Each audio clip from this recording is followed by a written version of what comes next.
Hello and welcome to another episode of Strive Dialogue. Today our guest is Lieutenant General.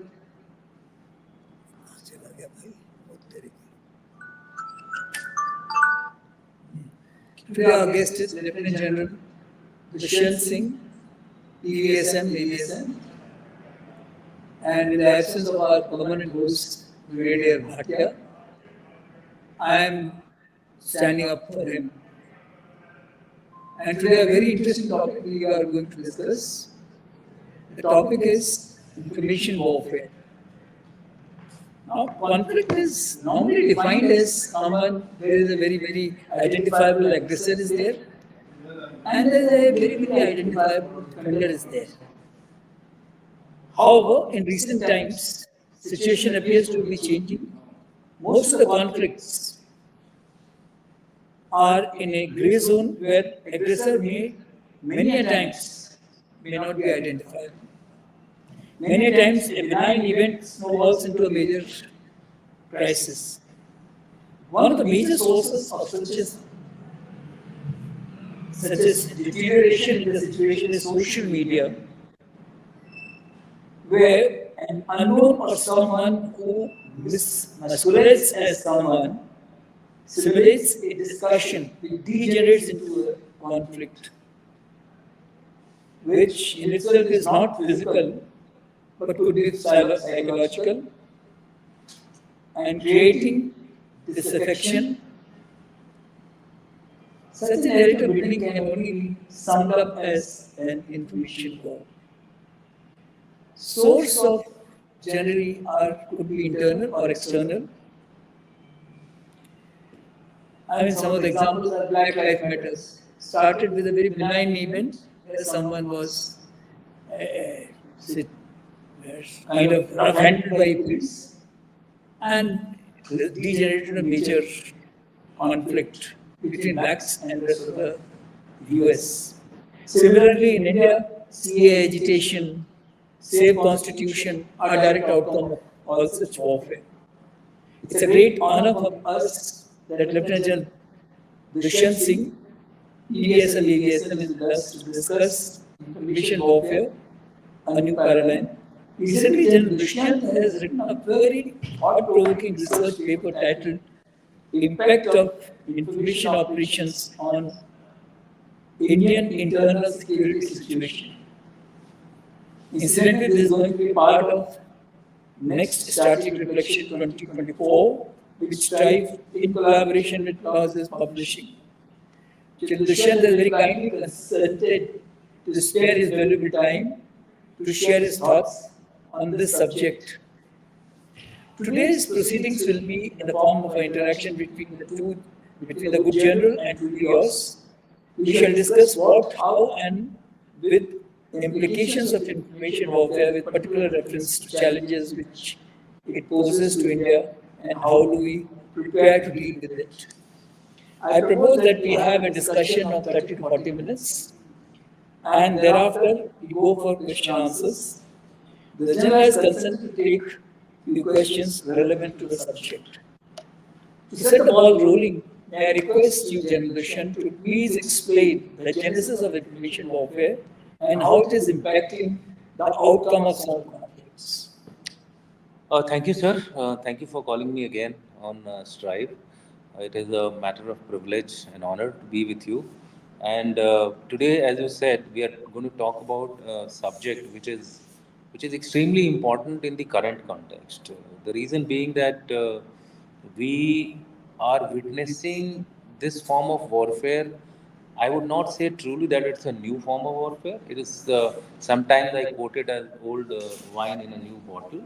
The only thing is the rapidity of usage of this particular strategy has increased manifold, and that is because of tsunami in technological developments or innovations and what all is happening in technological world, especially after the I would say invention of the great chip, because chip has actually reduced the world into a very small little hand which each one of us carries, and it is known as mobile. I feel at the root of information warfare is the mobile in the hand of every person today who is there in the world across the globe. It's not only restricted to India, but India somehow becomes more vulnerable because of the fact that India has the largest number of mobile users, even if you compare it with the total population ratio. Even with that particular ratio, you will find that India, by and large, and I'm talking of the population which is actually relevant for opinion making, relevant for forming narratives, forming perceptions. They all have these mobiles, including sabjiwala, thelewala, and if you just go out on the street, you will find a sabjiwala putting a mobile next to his ear and listening to some narrative or the other. And mostly you will find the narrative which picks up these people are negative narratives, masala narratives, which are slightly more, I would say, they attract attention immediately. And reason being, by So you mean nature, misinformation? yeah, Misinformation I won't say it's a misinformation. It's a attempt. deliberate act of creating a perception through half truths. There is always has to be some element of truth. Then only people will pick it up. Otherwise, people will not pick up. It will feel that yes, he's talking the right thing.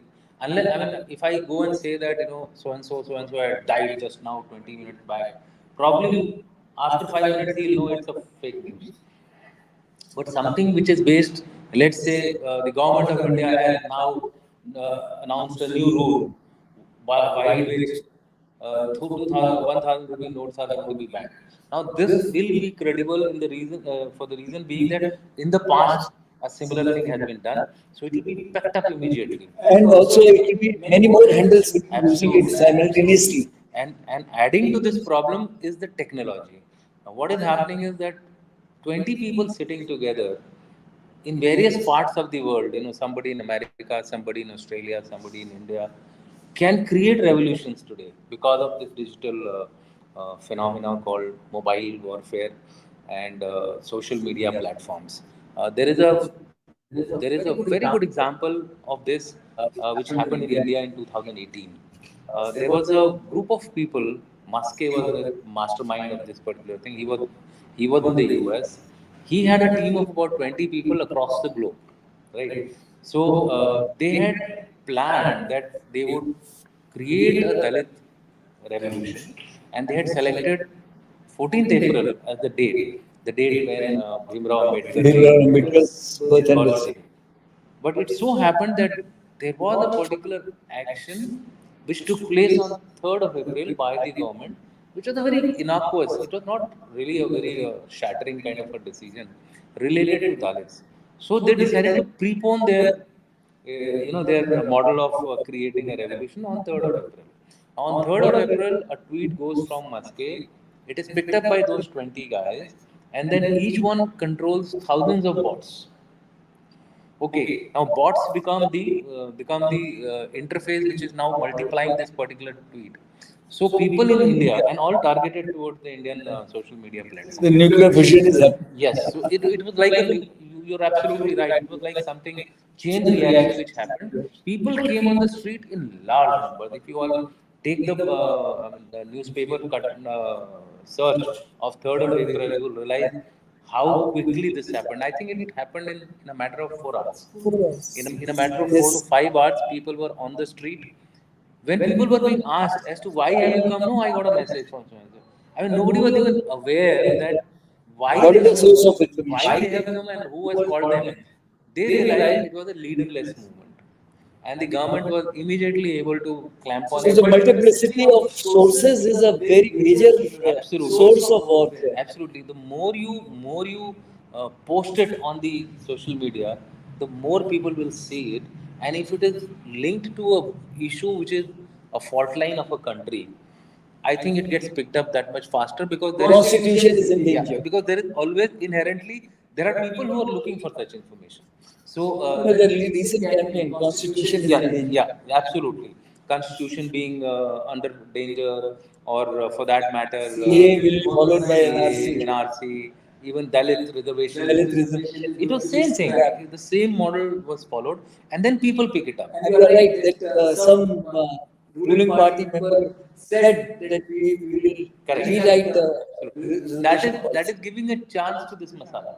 Or sometimes what happens is that a event take place for provocation, and the opposite party gets provoked, it creates a messaging which is even more provocative to the other side, and maybe to the entire nation's general psyche. And so, therefore, that picks up a much faster momentum. The difference between 3rd April and this time, Dalit reservation was they were the leadership. In the April 18 movement, there were no leaders. There were no one who came out and said that okay, let's march on. Otherwise, that also would have become, and that was the lesson learned which they had in April 18, and that is why you found the movements which were taking place of farmers, NRC, CA, leaders had emerged who were actually now allowing them not to go back to their homes, or back to normal work. So leadership is critical to this. So if it is planned in a manner that there are leaders, there are instruments which will mobilize people, you will find automatically information will spread like wildfire. Besides, say, social media, which is a very, very powerful tool, Absolutely. normal media also is falling into this trap. Say some information is, and some NGOs Correct. like George Soros Foundation is spreading that kind of a narrative, and the media laps it up and they just spread Yeah, it. you see So there media is a third element. correct. You see, there are various actors today in information warfare. One is the state. That is one state having its national interest met through information warfare against another state, right? A good example of this is U.S., China, to some extent. I won't say to some extent, to a large extent, Pakistan. So these people are using even Western media in general is doing this kind of a information war independently. That means even without the government of that particular country actually saying something, there the angle of a third player comes in. For example, I'll quote buying of good media. Have you heard of this term, buying of good media? So China in 2018 bought off media in America for $6 billion.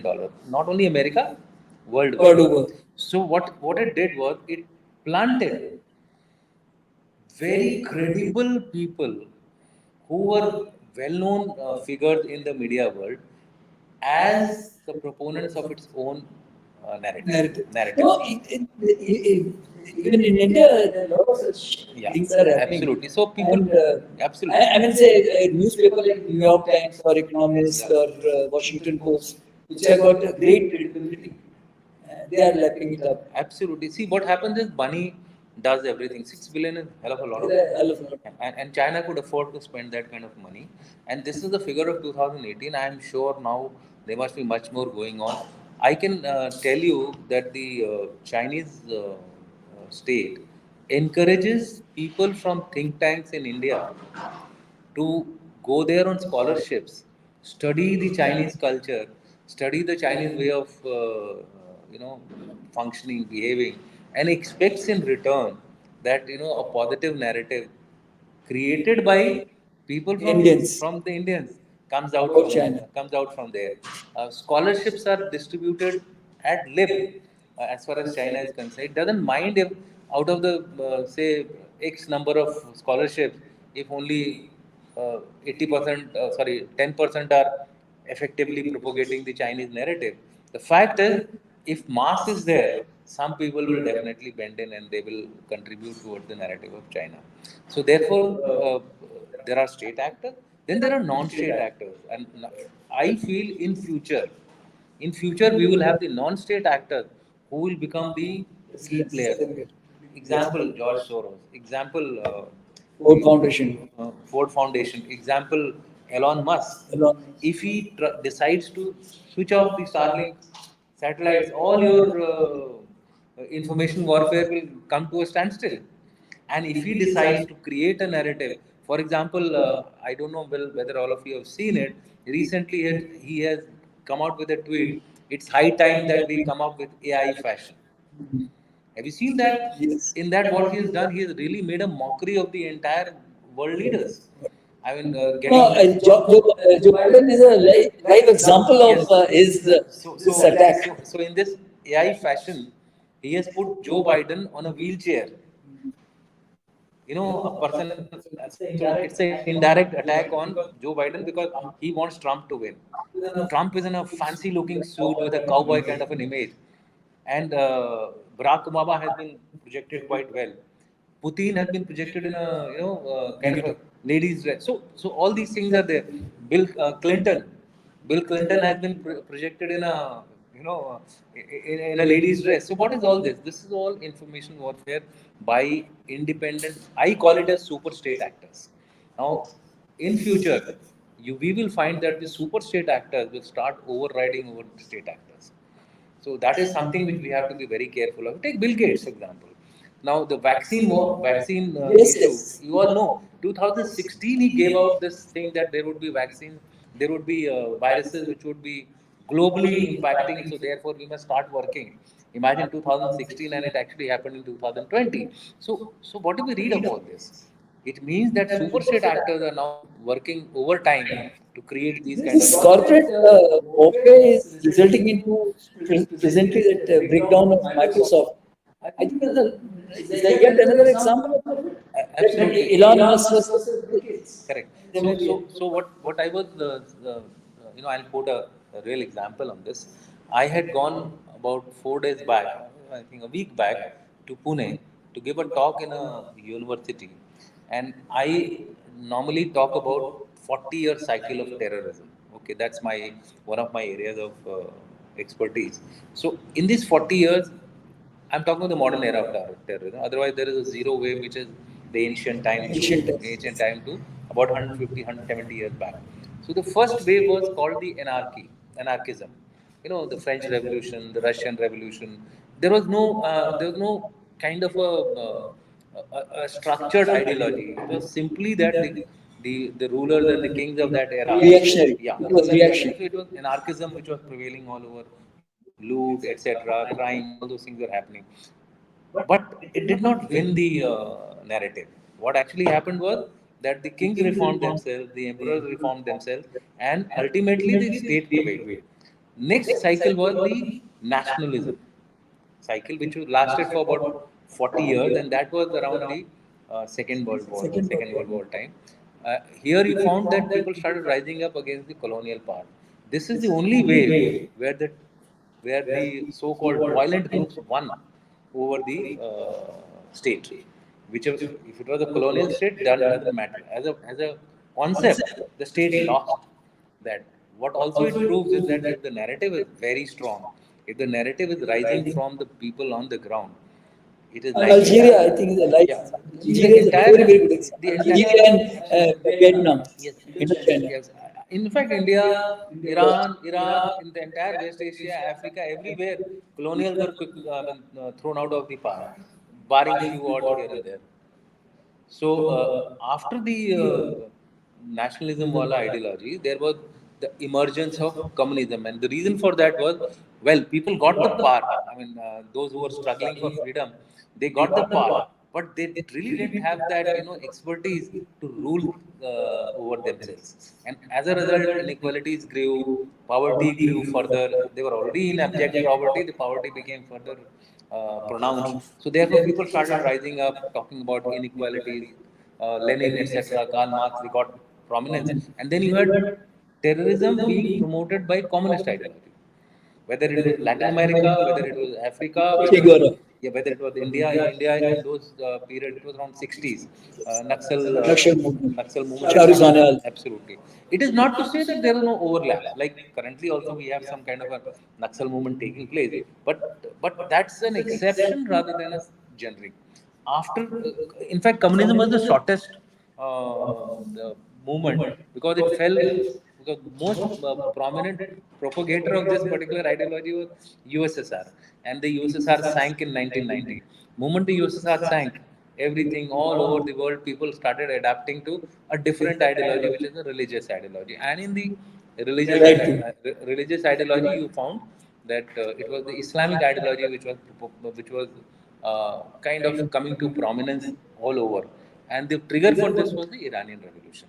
Iranian Revolution gave this idea to the people that religious ideology, religiously driven movements will succeed. And hence started the, in the 80s we had the Mujahid war in Afghanistan, and then the whole string, Iraq, Iran, And Syria. reaction to it, another kind of a thing also Yeah, started. so therefore now you find that J&K, for example, although not religious, it is termed as ethno-nationalistic, but somewhere in the grounding it has that the narrative of two nation theory which Pakistan believes in, that all Islamic areas. In fact, when the partition was taking place, as you are well aware, they wanted all the states Yes. which were predominantly Muslim to be part of Pakistan. Imagine Hyderabad in south, or Azamgarh in the Junagadh. Azamgarh here Azamgarh, Uttar in Pradesh. UP, Uttar Pradesh, Junagadh. I mean, the country would have been a mess all over. And Splitters. then they wanted a corridor between east-west Pakistan, which was Jinnah called more yeah, than we would have had a mini Israel here, with corridor. I mean, India would have been split with corridor coming in between, and we had to, cross over the corridor. It would have been a very funny situation. Thank God, mercifully, this all this didn't happen. But the fact is, religious terrorism has now gained prominence, and unfortunately, it has crossed the 40-year mark. So, therefore, David Rapport's theory of 40-year cycle somehow seems to be falling on its head, especially with the religious ideology. So what I'm trying to say is that there are people who are trying to But take this it. information warfare is essentially they can take a narrative and build that. And there it is not necessary that it will be religious, it could be Anything. social, it could be inequality, it could be constitutional, it could be, Absolutely. say, oppression against one particular ethnic group. So it could be anything. The key to information warfare is identifying fault lines Fault in your lines. adversary. Yes. So it is said and believed that India has one of the largest fault lines. As So, what are compared the challenges in your See, assessment of India? as far as India is concerned, in my view, the major challenges are, of course, the religious Divide. divide, which is very prominent. But Which is getting accentuated because of the change in the population ratios. absolutely, and the only further complicating matter in this is that there are pockets of concentrations. So that impacts also on the outcomes of the elections, etc. And people then indulge in activities which may get further pronounced in creating a information warfare. You know, then you have the next is the language divide. You find that people fighting over languages. Then you have tribal divides, people fighting over their tribal rights, etc. In India, you also have this thing about inequality in distribution of gains, wealth, in the sense that certain states say that, okay, we earn more, so we should get in proportion to what we earn. South North divide. Yeah, I won't say South North. Say, for example, Mumbai. Maharashtra is contributing, say, 20% of the overall GDP. Then it should get back 20% of the And spoils. the Karnataka minister's Same thing. statement. So people pick up these narratives, and then the external agencies, which are in support of the internal people, they then come together and create this narrative war, which becomes very difficult to counter by any government forces. I'm just saying that if the roles were reversed, let's say, Congress would have found it very difficult to counter it, because everybody tries to find a narrative which resonates with people. Corruption. Yeah, corruption is one issue. Of I late, mean, during of say, late, UPA 2 regime, yeah, that was the thing, and that was narrative was built on that. absolutely. But now you find that the corruption narrative doesn't hold, Doesn't work. because the government has taken, I think, special care that at least minimal of corruption may. See, you can't remove corruption. Even Japan has a huge Yes, a corruption. Lockheed, Cadet, Absolutely. all In those. US, there are so much of corruption. It is only when a particular fault line becomes too overwhelming, that things become dangerous for us. So the fault line is the first challenge as far as we are concerned. Then our geographical adversaries who are there, that is the second challenge. We have Pakistan and China both on our border, and let's not mince words that our adversary in the north and an adversary in the west. We all know that who are our adversaries. And what happens in this case is, I'll give you one example and then we can move on to the next issue. There was Modi visited Tamil Nadu in 2017 or 18. So there was a narrative which was created called Go Back Modi in Tamil Nadu. It was created by the locals, fine. But external agencies, amongst the external agencies, the maximum tweets and retweets came from Pakistan. To tell you the exact percentages, it was 48% from India, 32% from Pakistan, and rest were in minor. In your research paper, you have alluded I've to. alluded to this. So what does it imply to us? The challenges of information warfare are not as simple as people perceive. It is being built like it's been built with so many multiple players actually acting against the country and trying to somehow weaken the country.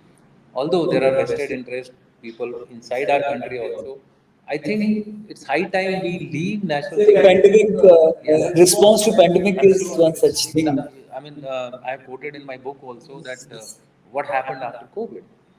Despite India faring possibly the best in terms of per capita or in terms of per 1 million casualties, Casualty. we were I think one of the best in the world. But yet we were being derided based on the total numbers. Obviously, if we have 140 crore people living in our country, accordingly the numbers would seem large to you. But as a percentage, as a management thing, And then there were sub themes that only fires burning will be shown, correct.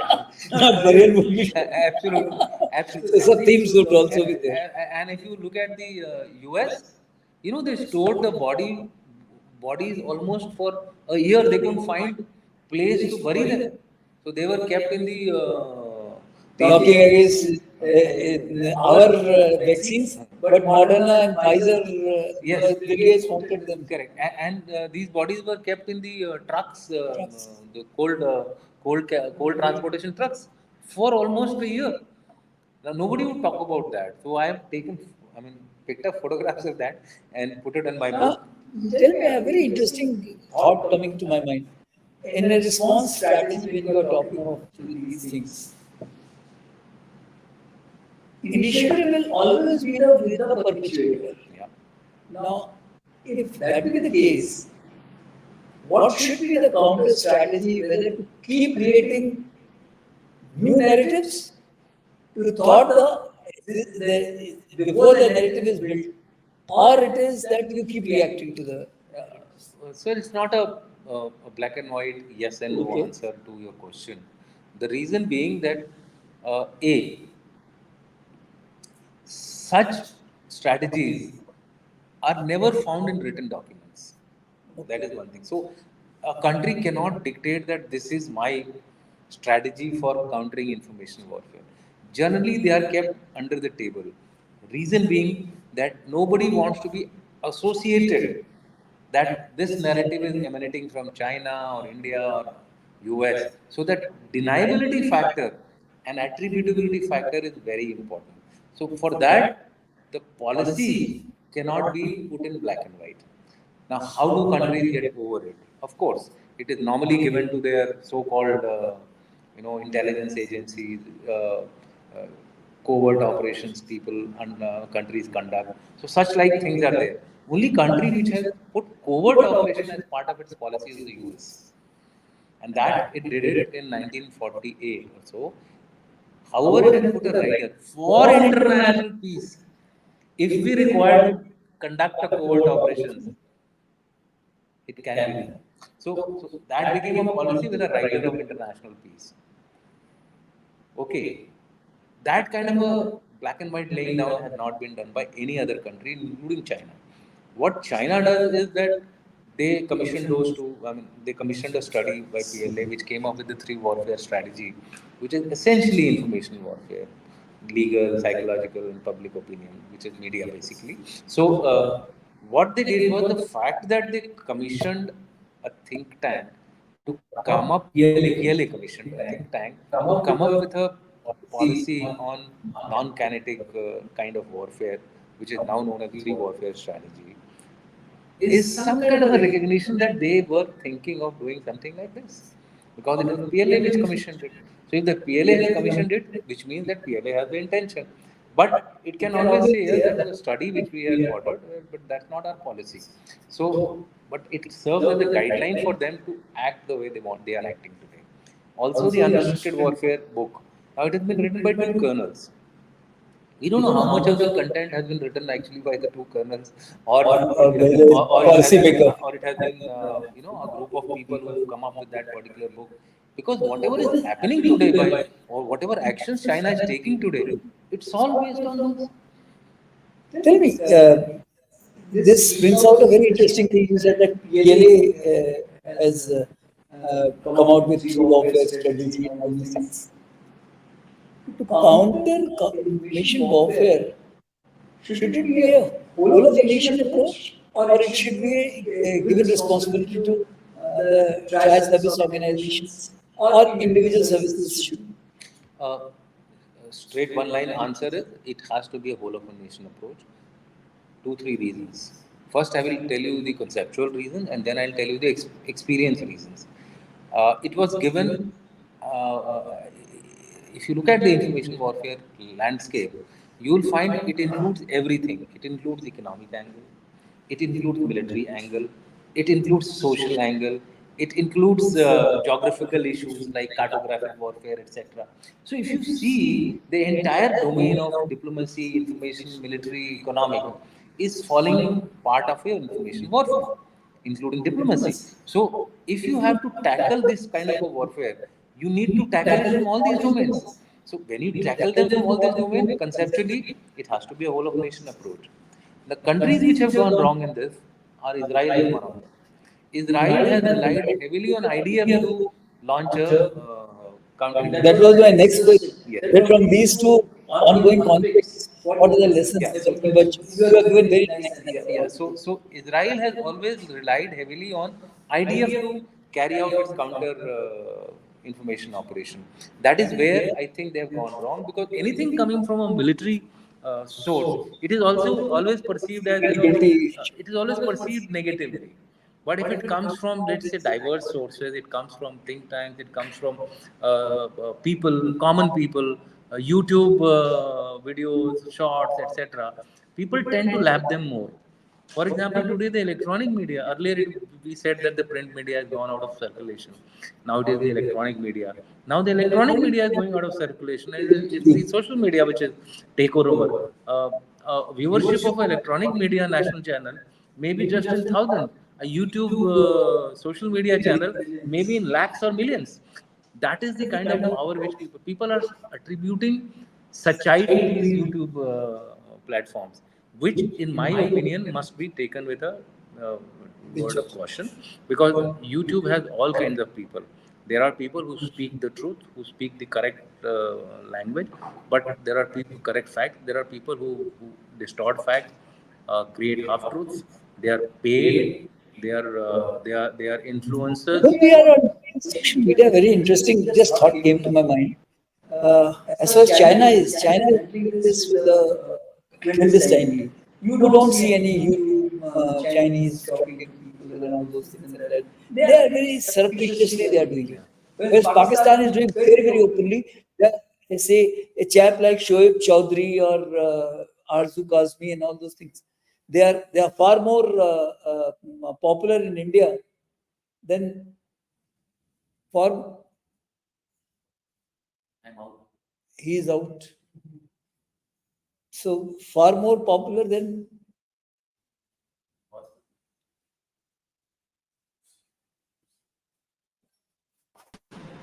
you can come on this.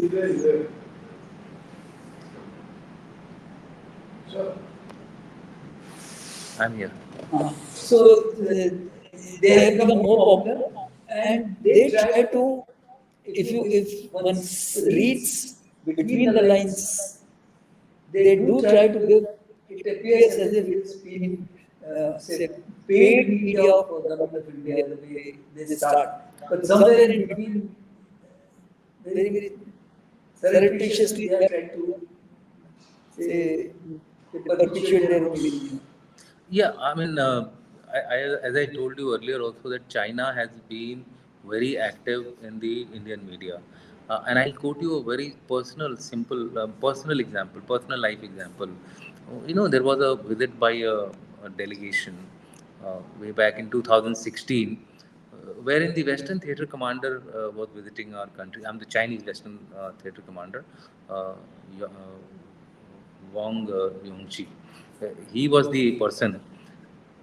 When we were talking to him, he said, they get upset with the Indian media, which is very hyper. So if anything happens, suddenly the entire media rises up against China or against Pakistan. No, that's not the kind of behavior which a media must have. So imagine in 2016, they were very conscious of this fact that the Indian media is hyperbole whenever something comes about China, etc. And 2017, lo behold, Doklam happens.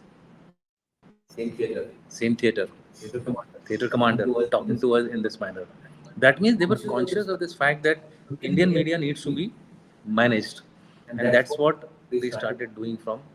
I told you 2018 they bought off good media. 2016 is this Six interaction which is billion dollars.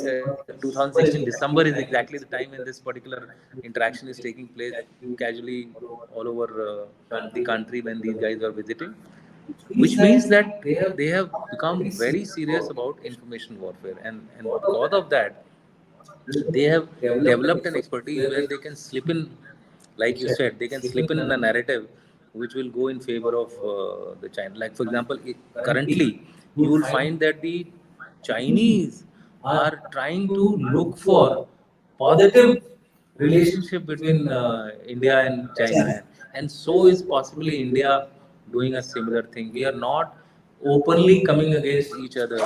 If you look at the statements which are being made by either side, for example, when Prime Minister Modi congratulated Taiwan on taking over of the The new regime. new Prime Minister, new President of Taiwan, there was a there was a spokesperson which came from China's side and said that we do not appreciate such. We believe in one China policy and one China policy. Anybody against one China? But it was a a simple spokesperson coming out, giving a statement, and that's it. That was the end of the whole thing. Similarly, when Prime Minister Modi became Prime Minister for the third time, there was no congratulatory message from the Chinese side. We did not make much of a hue and cry about it. Their spokesperson For had Pakistan, we mentioned, yeah, but then yeah. But we didn't do any hue and cry as far as China was concerned. Probably the Chinese way of doing coercive, information warfare is very different from the other. They first do a coercive economic action, and that economic action further transformed into information warfare. You take anywhere, Sri Lanka, Maldives, they have interfered into elections of Bangladesh, Sri Lanka, Maldives, all around us. Myanmar also. who knows, they try to interfere with us also. No, it was. There are, There are evidences which say that possibly China was deeply interested in not having Modi back as prime minister. So possibility of that cannot be ruled out. We don't have very specific. I mean, it needs more research to actually track the trail. That is one of the advantages, beauty of information warfare, that deniability and attributability, which I tell me one thing, it's an interesting question in my mind. There are a lot of people in India, they say that China has occupied so much of area of us. Whereas LAC is not defined. LAC actually is not defined as yet. absolutely. Is it part of a information warfare? Yes. See, information warfare is going on as far as India is concerned with China on a continuous basis. I mean, four lists of Chinese name of Arunachal Pradesh, 160 odd places being listed in Chinese. Cartographic onslaught, uh, imagery related YouTube programs emanating from India. I happen to be part of one of the such programs, and there you found that imagery is being. How do we know that that imagery is accurate or correct?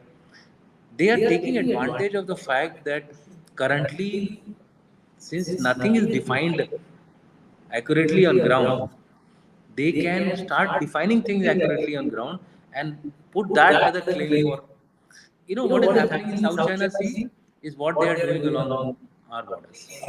They are slowly creeping in. Somebody may call it as salami slicing. Somebody may call it as creep in, two step forward, one step backward. These kind of things are being adopted by them, and simultaneously, what they are doing, they are investing in infrastructure. They are investing in border villages, Ziakang. which are dual purpose in the sense that they likely to be used for military operation. Plus, they have created an act which now actually makes it a responsibility of those villagers to defend. Defend. So that means even a civilian will be forced to defend that particular. He becomes a stakeholder. Yeah, he becomes a stakeholder for defending, and to oversee them, they've got the PAP guys, they've got the border defense regiment people living with them. So this kind of a war is going on. It's continuous. It is not going to stop. What do we have to do in this case? We also have to be active up on our feet and start doing similar things. You'll be happy. My next question is that what should be the way ahead, and should there be some kind of a dedicated organization created for this kind of a thing? And if that, how technology can be, say, used effectively to tackle this?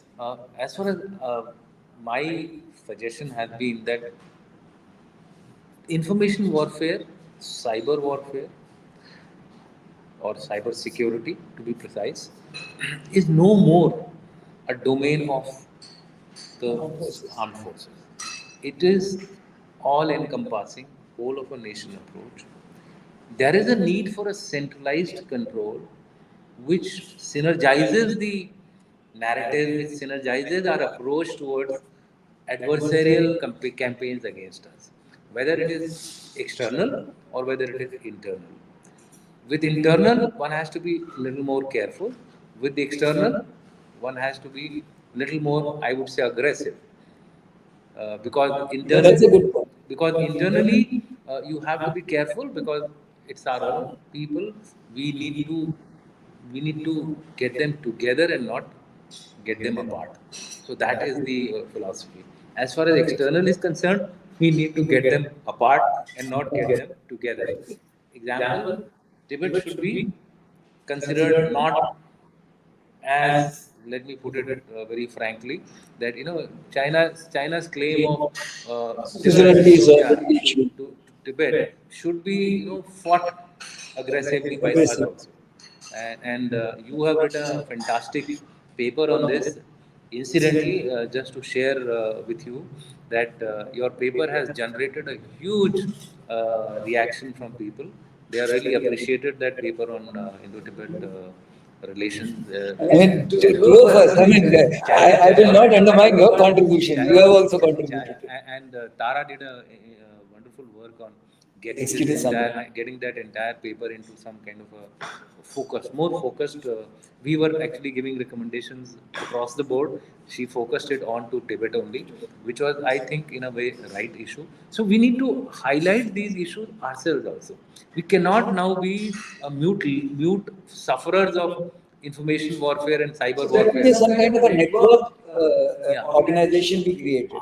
I had recommended, in fact, between the two, either a ministry, a separate ministry, not information and broadcasting ministry cannot tackle this.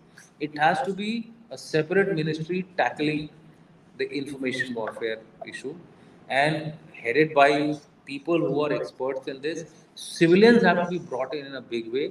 agencies must be working in a manner that the military component of this does not work at cross purposes with the civilian. NTR. Yeah, so those kind like NDR. I mean, there are a number of organizations dealing with it. In my book, I was trying to list the agencies, and I found that it is virtually not possible to list the kind of agencies which can actually be. But the apex has to be. Yeah, apex, it has to be one, or the other option is create a vertical under an NSA who should be called. I say he should be called NSA, National Security Advisor, Information and Cyber Warfare. And under him, then all these agencies must start creeping in. The CDS could be the overall head of the information and cyber security of the defense forces, and likewise the civilian arena. You could have people heading these various agencies. One has to go into a lot of detail if I have to explain the entire structure. So structure is definitely required.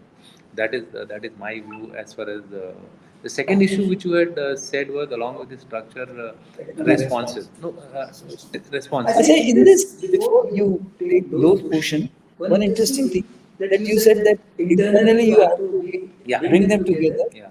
and externally you have to pull them apart. Yeah. So now when you are doing this internal, all that ready वाला सब्जी वाला वो कान लगा के जो सुन रहे हैं, उनको आप कैसे handle?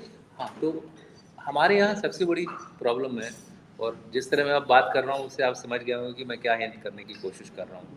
देखिए, ऐसा है कि टारगेट ऑडियंस बहुत ज़रूरी है। टारगेट ऑडियंस की एनालिसिस बहुत ज़रूरी है। टारगेट ऑडियंस किस तरह की बातें, किस तरह के लोगों से सुनना चाहता है, वो बहुत ज़रूरी है। तो जब आपकी ये नैरेटिव बनाए जाते हैं, जब आपके लोग इसको मीडिया में ले जाते हैं या अलग अलग प्लेटफॉर्म पे आगे ले जाते हैं, उनको अपने टारगेट ऑडियंस को ध्यान में रखना पड़ता है। तो अगर मैं खान सर जैसा कोई आदमी सेलेक्ट करूं, और वो फिर टांगा वाला, इक्का वाला, रिक्शा वाला, इनके साथ इतना बढ़िया रिलेट करेंगे, पूरे उत्तर प्रदेश में हो या That means language is equally. Absolutely, language is important. How you relate. The influencer की relatability with the target is important. यानी कि वो इन्फ्लुएंसर ऐसा लगना चाहिए कि उन्हीं के बीच से उभरा हुआ है। ऐसा ना लगे कि वो मतलब सूट बूट पहन करके लुटेंस मीडिया से आकर के इन्फ्लुएंस करने की, वो अपने अपने टारगेट ऑडियंस के लिए ठीक है, बट जो टारगेट ऑडियंस इंडिया में है उसके लिए हमको कहानी उसी तरह से बनानी पड़ेगी। जो रील्स बना रहे हैं छोटे छोटे 2-2 मिनट की, 1-1 मिनट की जो रील्स बनाते हैं, वो भी ऐसा लगना चाहिए कि उन्हीं के लोगों से आ रही है। और ऐसा नहीं कि ये हो नहीं सकता है, हो सकता है। हमने उसको उस तरह से सोचना ही नहीं शुरू किया है। फॉर एग्जाम्पल, जब ये NRC का वो चल रहा था, CAA का, तो उसमें एक IB का लड़का था जो कि जिसको कि मार दिया था लोगों ने, और उसको गंदे नाले में फेंका था। तो 80 हाँ, 80 बार उसको चाकू से मारा गया था। और उसके बाद जो अगले दिन लोगों ने देखा, जो वहाँ सुबह नाले के पास जाते हैं आप लोग मॉर्निंग रिचुअल्स के लिए, तो एक हाथ दिख रहा था ऐसे नाले के ऊपर, बॉडी नहीं दिख रही थी, सिर्फ एक हाथ दिख रहा था। तो लोगों ने क्या किया, उसके हाथ को रस्सी बांध करके खींचा और बाहर ले गए।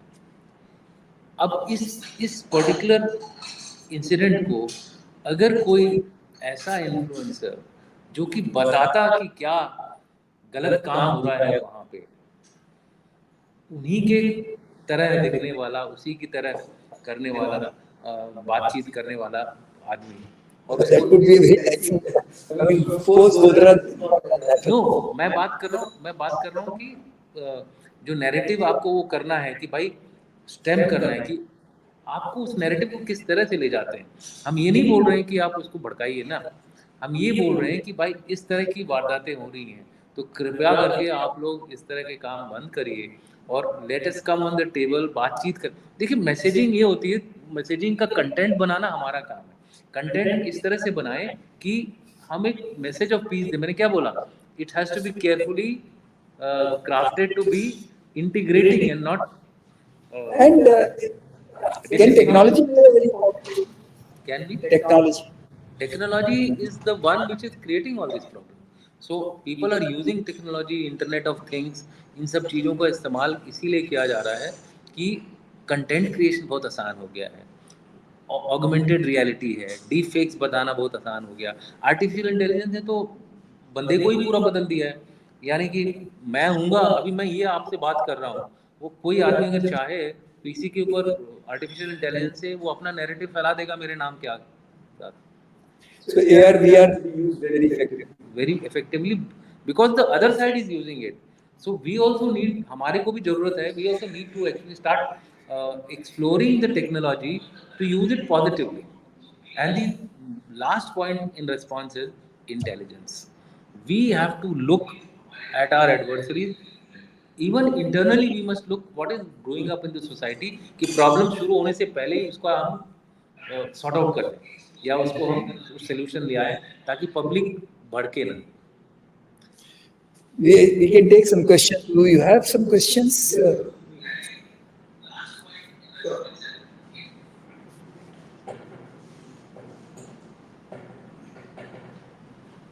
There is a question. It has been seen negative information travels faster than positive. So how to counter? Jitendra Chauhan has asked this question. हाँ बिल्कुल, ये तो हमने बातचीत भी की थी। And second question is paid media and NGOs are playing a major role to create a false narrative. How it should be countered? देखिए पहला क्वेश्चन जो है, नेगेटिव न्यूज़ फास्ट जाती है तो इसको काउंटर करने का तरीका क्या है? इसको काउंटर करने का तरीका आपके पास दो तरह से होता है। सबसे पहले तो अगर नेगेटिव न्यूज़ आ रही है तो आपको उसको काउंटर करने के लिए एक ऐसी आपके पास एजेंसीज होनी चाहिए जिनके पास फैक्ट्स की करेक्ट ऑथेंटिसिटी के साथ क्या बोलते हैं कैपेबिलिटी हो इमीडिएटली काउंटर रिस्पॉन्स करने के। अगर आप डिले कर देंगे रिस्पॉन्स तो वो जो काउंटर नेगेटिव ट्रेंड नैरेटिव है डैमेज कर जाएगा। उसके बाद आप कितना भी बोलते रहे लोग बोलेंगे भैया जो लोग जिन्होंने इन्फ्लुएंस होना है वो इन्फ्लुएंस हो जाते हैं। और ये जनरली देखा गया है कि जब भी कोई मेजर इवेंट होना होता है तब ये होता है ताकि शॉर्ट पीरियड रहे रिस्पॉन्स के लिए। जब तक आप रिस्पॉन्ड करें तब तक वो इवेंट ही खत्म हो गया, तो उसकी जो डैमेज थी वो हो गई है। तो मेरा कहने का मतलब है कि वही इंटेलिजेंस की बात की थी मैंने कि आपको देखना पड़ेगा कि कहाँ से नेगेटिव नैरेटिव उठने के चांसेस हैं। अब इस समय अगर मान लीजिए कश्मीर का इलेक्शंस होने अनाउंस तो नहीं हुआ बट सुप्रीम कोर्ट की वो है कि भाई सितंबर तक आपको करना है। तो अब सबको पता चल गया कि कश्मीर में अगला इलेक्शन होने वाला है। आपके जो नेशनल इलेक्शंस अभी हुए हैं, नेशनल इलेक्शन में कश्मीर की जो वोटिंग परसेंटेजेस थी कई Baramulla was more than Borivali and कई राज्यों से ज्यादा थी। कई राज्यों में 40% 48% थी, यहाँ पे दबा के वोटिंग हुई है। तो ये एक नैरेटिव है जो कि पाकिस्तान के खिलाफ गया है। ऑब्वियसली हमें एक्सपेक्ट करना चाहिए कि पाकिस्तान इसके ऊपर कुछ ना कुछ।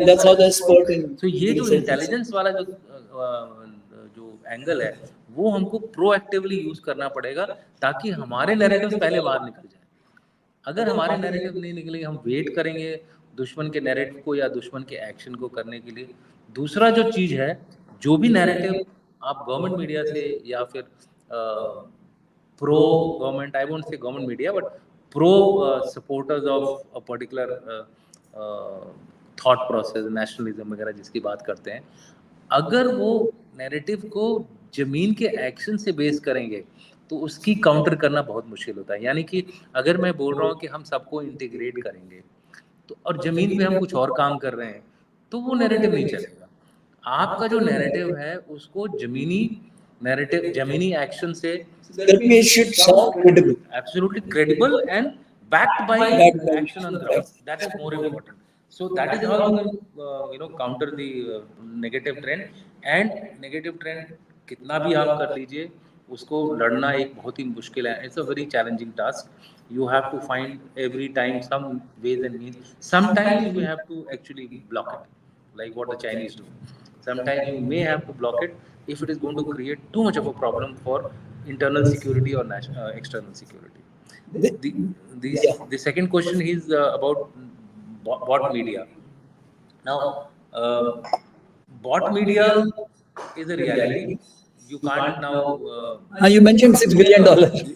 You can't wish away. That is one figure. By now the figure must be There rolling. must be some 60 billion or something. I haven't said 60 billion, but it will be rolling because everybody is doing this kind of a thing. Whether it is Russia, whether it is America, these kind of buying good media, they call it. The term is buying good media. That means media which is good to you. This trend will continue. Uh, we need to be discreet about our own actions. It cannot be laid down as a policy that we will do A, B, C, D. It is well understood that our being heard, our national interest must prevail first. So anything is required in terms of interest, we must undertake that action. Like what Shri Jaishankar ji said that our foreign minister that if I need oil to keep the well-being of my uh, uh, people, then I will go to a place where I get the best and the cheapest. Okay. So we went there. Similarly, here, if we have to, if we have to undertake certain actions, we must undertake without blowing our trumpet. That's the way I would look at it. There is a question from Ram Pratap Singh. Are poverty, unemployment, and illegal immigration major challenges to information warfare in Absolutely. India? Any fault line, any fault line, Any kind of. any fault line, and these are major fault lines, unemployment. And the fact is, we tend to get into the comparative battle. Comparative battle means there is so much of unemployment in China, there is so much of unemployment in Pakistan, we are much less. This is where we suddenly go wrong. Why? The people of India are not interested what is happening, what is the state of unemployment at place A or place B. We need to counter their unemployment or whichever grievance is there by actions on ground and propagating those actions aggressively through your own influencers. So if we say that we are making concerted effort despite all these problems, that will probably sell more. It is difficult to sell, but that's the only way to do it. So now we'll take two last questions. One is Rishi Atre has asked a question. Ministry of Information Warfare. Would it be under the Ministry of Defense or Ministry of Information Technology? If there were to be vertical under the NSA, what would be the relation to the Cyber Command of IDS? Okay, so this is a good question. If it is a ministry, then aggregation will be under the ministry, and the people who are on the in the other agencies would be coordinated by the ministry. It will be a separate ministry. It can't be under a MOD or it can't be under. Reason being that it has to work across the ministries to get its job done. For example, if it has to create a narrative about, say, economic issue, now it must be able to interact with the Ministry of Finance to get the right figures. See, anything which is emanating from, say, wide sources must be backed by correct facts. It cannot be based on half truths. That logic we cannot apply. Anything which is originated to the source, anything which is originated, let's say, through an influencer, you could still afford to have some amount of aberrations there, saying that this guy is an And deniability also. and then there is a deniability angle into that. As far as NSA wala model is concerned, in the NSA model, I had remarked that there would be a separate NSA, NSA. not that this NSA will be controlling. They will coordinate amongst themselves as to what they are doing, or the other NSA, the current NSA, can tell him that this is the way we want information in cyber war to. It's something like in Ministry of Defense, you have a Defense Secretary and there's Defense Production It's like, Secretary. yeah. Two different verticals under Minister. Yeah, but now people are talking that because we are having some issues about procurements, etc., especially with the army, is that there is a need for us to create a A third one. third, no, not third one, put it under Ministry of Commerce and Trade, Commerce. Yes. because that they are more competent enough to actually look into Atmanirbharta, procurement, acquisitions, etc. There was a question from Aklen Kumar Singh. I just don't see it has just Is gone. technology. Yeah, it is there. Technology, social media has become the primary tool of PSYOPs. What would be the impact on rank and file during military operations? That's a very interesting question. You see, whenever we talk of information warfare agencies, or we say that we have to create a structure, there are two major verticals in this. And I'm forgetting the page number. You can go in my book. I have created exactly this thing, and this is not taken out from my mind. This has been taken out from a brilliant scholar, or I would say he was actually the CEO of Asia News Network, a youngster, must be about 38, 39 years old. Don't duplicate yourself. You can come out with the original ideas. But what I'm saying is there is an internal information war and there is an external information war. I won't say war, operation. Sorry, my mistake. Operations which need to be taken concurrently. The internal information operation is for your own people, for your own organization. How should your organization view things so that their motivation levels don't go down, their morale doesn't go down, especially for the military forces and the security forces. So that means a little more interactive sharing between commanding officer Absolutely. and rank. Even from the top down, even from let's say the chief and below, they should be sending out these messages which are not seen to the public, but these are known to the people inside your organization, which may be backed by very hard facts, etc., which cannot be actually, something like what China does. No, it's interesting thing you had mentioned. There was some question about Agnivir martyrdom or something. Yeah. Suddenly, the agencies reacted very, very quickly. Army reacted, and it died down. Absolutely. It died down. Otherwise, it would have snowballed into a very major Correct. discontent with the But army. currently, what is happening is that you don't have that professional Yes. element there within each of these organizations, which can quickly counteract these kind of messages. I mean, with facts, etc., available to them at the beck and call. Maybe AI would help retrieving these facts from the government data. I mean, the AG's branch, for example, if it has the data. Unfortunate thing is that since we are still in that, we have not fully digitized, we have not fully become integrated in terms of technology. The data takes time to collate at AG's branch or at various levels. If it is command headquarters, it will take some time. So you may not get the latest data. So to get the latest data, you have to make literally some effort, and that's why it took almost, I think, about 12 hours or so for them to collect the data, and then later on it came to light. And it should be online. Yeah. Later on came to Click of a button. correct. Later on came to light that it was 1.6 crore, which is in the pipeline or which has already been given to him, that particular family. In fact, the problem became after that. That the father and this is not by the current army formations or current army hierarchy. This problem has been there since independence.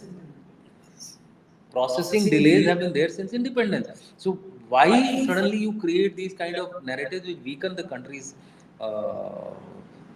fabric, social fabric?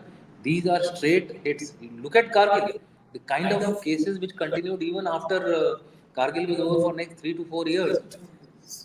Starting with coughing. Yeah, absolutely. I mean, the parents were not happy. In some cases, the wives were not happy. So it is all mix of our social problems which get into this. Social bureaucrat. Absolutely. So there are some bureaucratic problems. Processing takes time. You have made the rules that unless I get the postmortem report, you cannot release the fund. Who has made these rules? Now, Dushant, thanks a ton. I think it's a lovely discussion we had, and all that is left to be on behalf of the entire team of Strive and my audience.